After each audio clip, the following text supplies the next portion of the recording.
دا پرلط ټولو ګډونوالو ته د زړه د تله سلام وایم. السلام علیکم ورحمت الله وبرکاته. او د 21 ورځې استقامت او تسلسل زموږ ملګري چې د مختلفو سیمو دلته راغلي دي او دلته په دې روډ باندې شپې تېروي، اندازه چاته نه لګي چې په دې روډ شپه تېرول او 21 شپې تېرول دا څومره آسان دي. خو بیا هم د خپل وطن د خپل تحریک مینه ده، د هغو پیروي ده، د هغو ملګرتیا ده چې دوی یې تر اوسه پورې یا په دې ناستي بوخت ساتلي دي. ملګرو، که څه هم د مذاکراتو کوشش هر وخت لګیا وي، خو په هغه کې تر اوسه پورې که څه خبرې منلی شي، خو ضمانت هغه ضمانت د مسلو د حل د علي د راخلاصولو هغه ضمانت چې هغه مونږ پوره وشمارو او هغه مونږ کافي وشمارو چې ها یقینا دا د علي راخلاصول دي، هغه تر اوسه پورې یا ځای ته نه دي رسېدلي. خو محنت شروع دی زموږ د ملګرو له اړخه هم، د مذاکراتي ټیم له اړخه هم، چې هغه څومره هم زر کولی شي چې د دغې پرلط غوښتنې په ریاستي واکدارانو ومني. 21 دنوں سے سندھ اسمبلی کے سامنے یہ احتجاجی دھرنا جاری ہے. انتہائی سادہ سے مطالبات لے کر اس دھرنے نے کوئی فوجی بجٹ میں اپنے لیے حصہ نہیں مانگا ہے. اس دھرنے نے اس سرمایہ کارانہ نظام میں اپنے لیے حصہ نہیں مانگا ہے. اس دھرنے کا مقصد کوئی اقتدار دینا بھی نہیں ہے. ان اقتدار اور ان ایوانوں کے مالکوں سے یہی مطالبہ کرنا ہے کہ علی وزیر جمہور کی آواز ہے، اسے رہا کر دیا جائے. وہ لوگ جو طاقت کی آواز ہیں، وہ لوگ جو طاقت کا استعمال کرتے ہیں، وہ لوگ جو قتل عام کرتے ہیں، ان کو کلی چھوٹ دے کر ان لوگوں کو گرفتار کرنا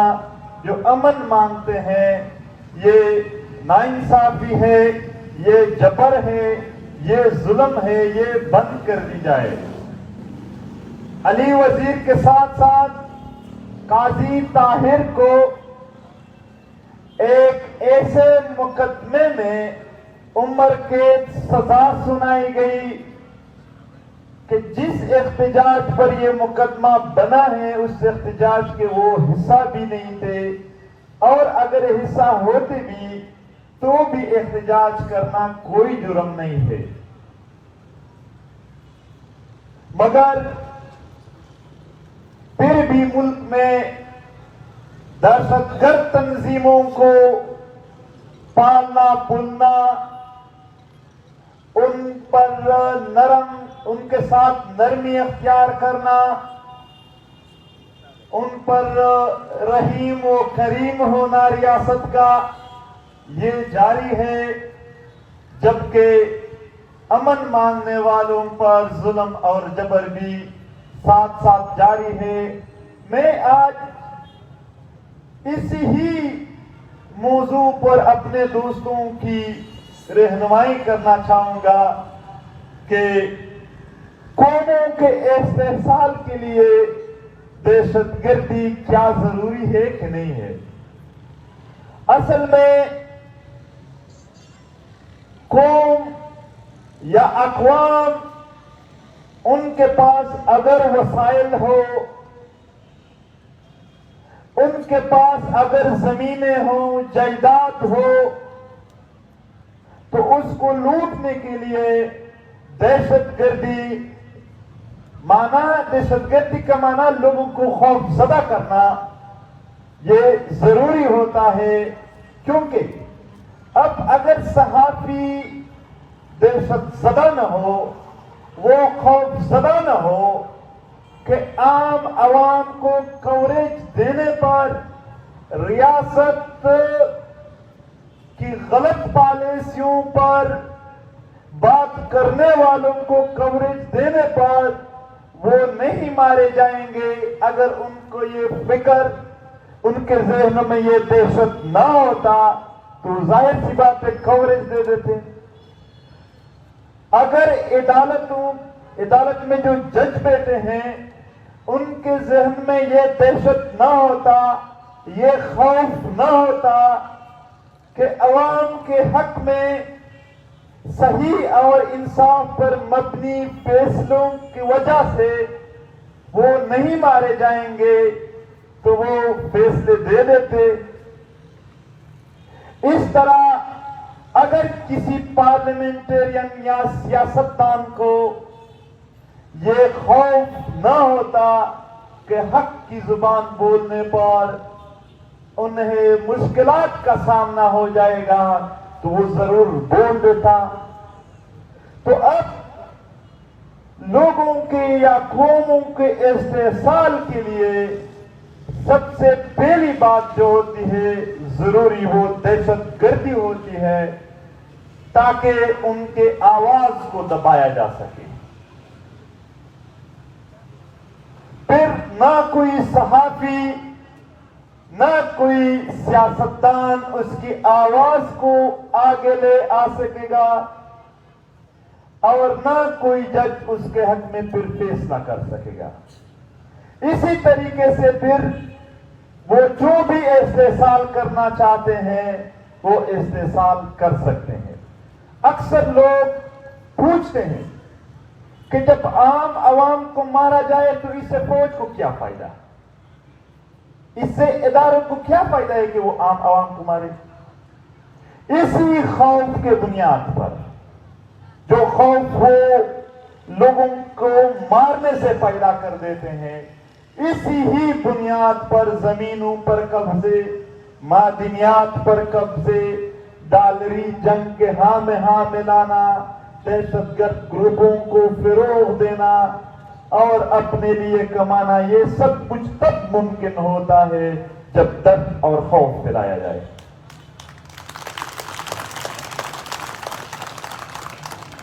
تب استحصال کرنا آسان ہو جاتا ہے۔ ورنہ اگر قوموں میں بیداری ہو، میڈیا آزاد ہو، عدالتیں آزاد ہو، پارلیمنٹ آزاد ہو، پھر کس طرح ممکن ہو جائے گا کہ وہ لوگوں کا استحصال آسانی سے کر سکیں گے؟ یہی دہشت گردی، یہی خوف سب سے بڑا کاروبار ہے۔ لوگوں کو خوف رہتا ہے کہ میں غائب کر دیا جاؤں گا۔ جو بھی حق کی بات کرتا ہے، حق کی بات دور ایک ٹویٹ یا ایک فیس بک پوسٹ بھی کرتا ہے، تو انہیں اپنے اور پرائے یہ نہیں کہتے ہیں کہ آپ کی بات غلط ہے،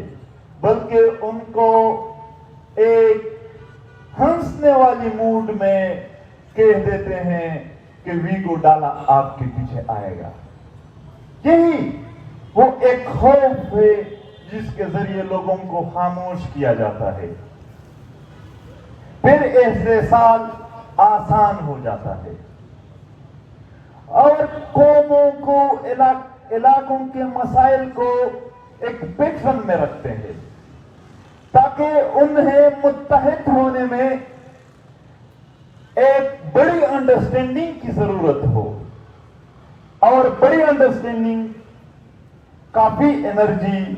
اور کافی معلومات کے بعد آئے گی۔ مثال کے طور پر میں صرف پشتون علاقوں کی جہاں پر ہمارے لیے ایک کیس اسٹڈی ہے ان کے مسائل، کوئٹہ میں وہ کام کریں گے، خوف پھیلائیں گے،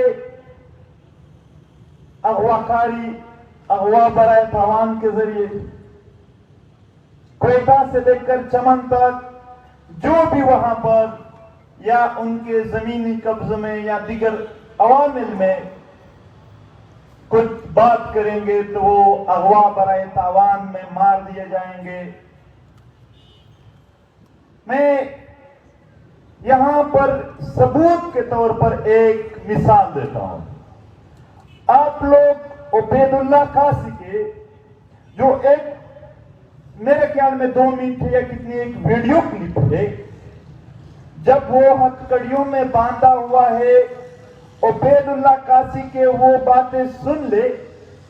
کہ وہ کیا کہہ رہے ہیں۔ وہ کہہ رہے ہیں کہ ایف سی والوں کی باتیں مان لو ورنہ مجھے مار دیا جائے گا۔ وہاں پر ایک ایسے شکل میں یہ اغوا برائے تاوان کی شکل میں وہاں پر مسائل ہے۔ پھر آپ آئیں جنوبی وزیرستان میں، پھر دہشت گردی لینڈ مائنز کی صورت میں ہوگی۔ آپ شمالی وزیرستان آ جائیں تو وہاں پر دہشت گردی ٹارگٹ کلنگ کی صورت میں ہوگی۔ آپ مردان، سوابی اور نوشہرہ کی طرف آ جائیں تو وہاں پر لوگوں کے زمینوں پر قبضہ کرنے کی صورت میں دہشت گردی ہوگی۔ آپ خیبر آ جائیں تو ہر ہفتے 2 ہفتے میں سی ٹی ڈی والے کسی کو اٹھا کر لات پھینک دیں گے، ایسی صورت میں ہوں گی۔ کہیں پر یہ دہشت گردی شیعہ اور سنی کی صورت میں کر دیں گے۔ پیچھے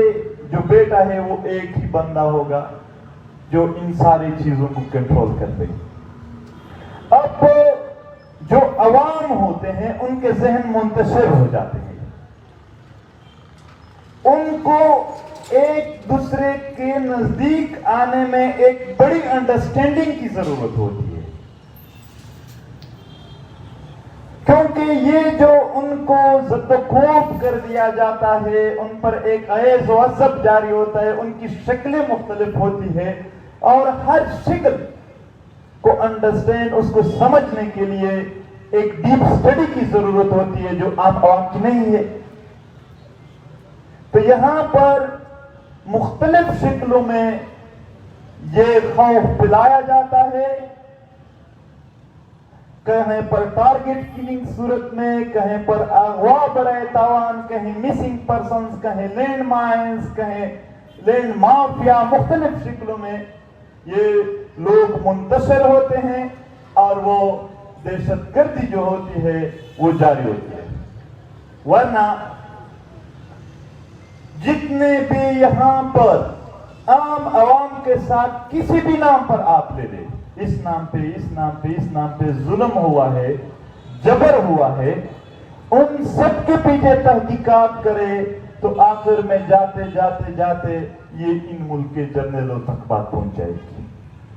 ساری سی بات ہے، کیونکہ کاروبار میں کاروبار جن کا بڑھ رہا ہے، یہ جو پورے جزیرے خرید رہے ہیں، یہ اپنے تنخواہ میں نہیں خرید سکتے ہیں، یہ اسی دہشت گردی کے کاروبار میں ان کو یہ سب کچھ مل رہا ہے۔ اور ان دہشت گردی کو فروغ دینے کے لیے وہ عالمی سطح پر بھی جو دنیا کے بڑے بڑے قوتیں ہیں ان کے ساتھ بھی ان کا کنٹریکٹ ہوتا ہے۔ ان کا قوت چاہے مغرب کا ہو چاہے مشرق کا ہو، جہاں پر بھی جس قوت کو بھی اس خطے میں اپنے ان کے مفادات ہو، ان مفادات کو پورا کرنے کے لیے دہشت گردی کی ضرورت ہو، ان کے ساتھ بھی ان کے کنٹریکٹ ہوتے ہیں۔ وہ ایک نیک نام میں ہمارے سامنے آ جاتے ہیں، جیسا کہ ہم نے پچھلے بار بھی بتایا کہ اختر عبد الرحمان، اب اس کو خاموش مجاہد، پہلے لوگوں کے ذہنوں میں یہ بات بٹھا دی گئی ہے کہ مجاہد بننا سب سے پاک بات ہے، پھر وہی نام ان لوگوں کو، یہ جو اس عوام کے خون بیچتے ہیں ان کو دے دیتے ہیں، ایک اچھے نام کی آڑ میں پھر یہ ملینز ڈالر کھا جاتے ہیں، اپنا کاروبار جاری رکھتے ہیں۔ تو قوموں کے استحصال کے لیے دہشت گردی ضروری ہے کہ جو بھی استحصال کرنا چاہتا ہے وہ دہشت گردی کرے گا، وہ لوگوں میں خوف پھیلائے گا، اسی خوف کے ذریعے اپنا اقتدار اور اپنا کاروبار جاری رکھے گا۔ وہ پھر زمینوں سے لے کر معدنیات تک اور لوگوں کی زندگیوں تک سب کچھ اسی نام پر چھین سکتے ہیں۔ Action in aid of civil power ایک ایسا قانون ہے جس کو اگر ایک پاگل بندہ بھی پڑھ لے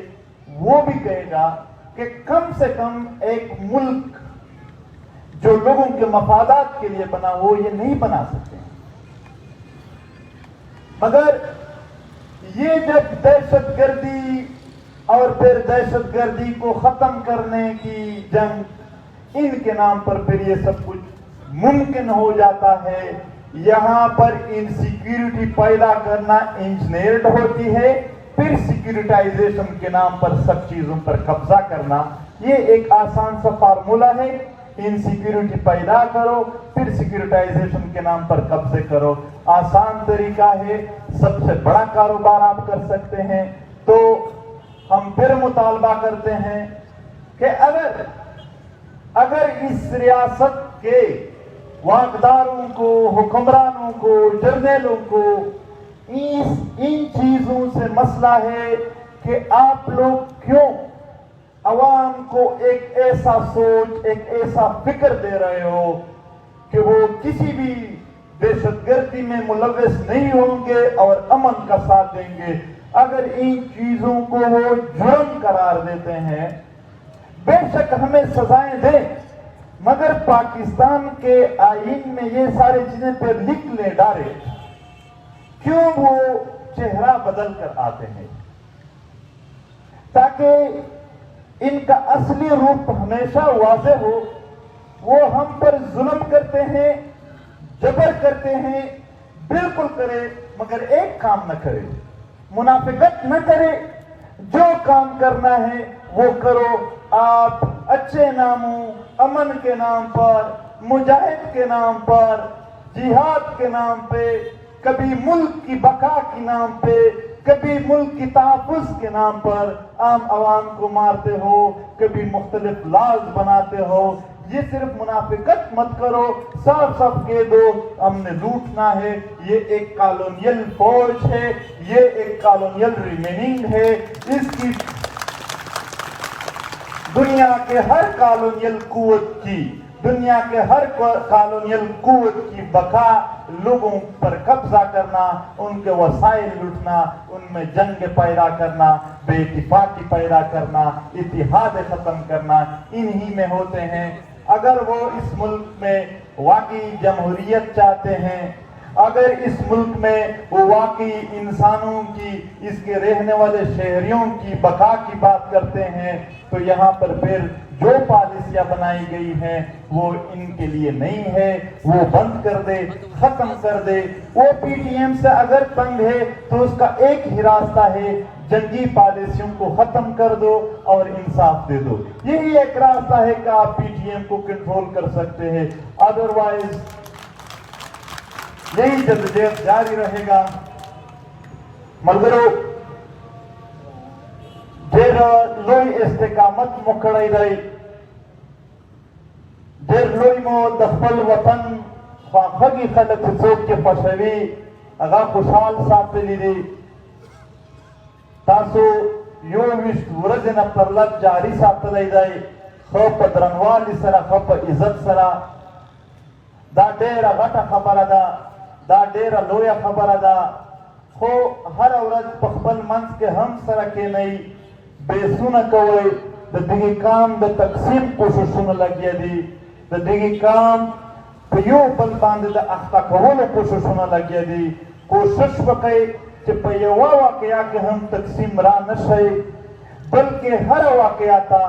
متحد ورځئ د دغه خاورې یو بچی یا د دغه خاورې په یو انچ ځمکه هم چې برید کېږي دا زموږ په ټوله ځمکه او په ټول قام برید دی موږ به باحثیت قام د هغې د مخنیوي دپاره په مخ ورځو د هغې کوشش به کوو چې هغه ختم شي دا قام که تقسیم شي دا خلک که تقسیم شي بیا به دوی یوازې پاتې شي بیا په دوی بې اتفاقۍ نه به خلک فایدې اخلي نو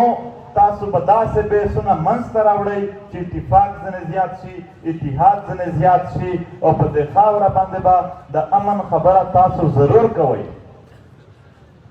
نن هم پی ټي ایم په اول صف کې لګی دی پرون چې په پېښور امام بارګاه حمله وشوله نن په پېښور کې یوازینی یو احتجاج وشو هغه پی ټي ایم کړی و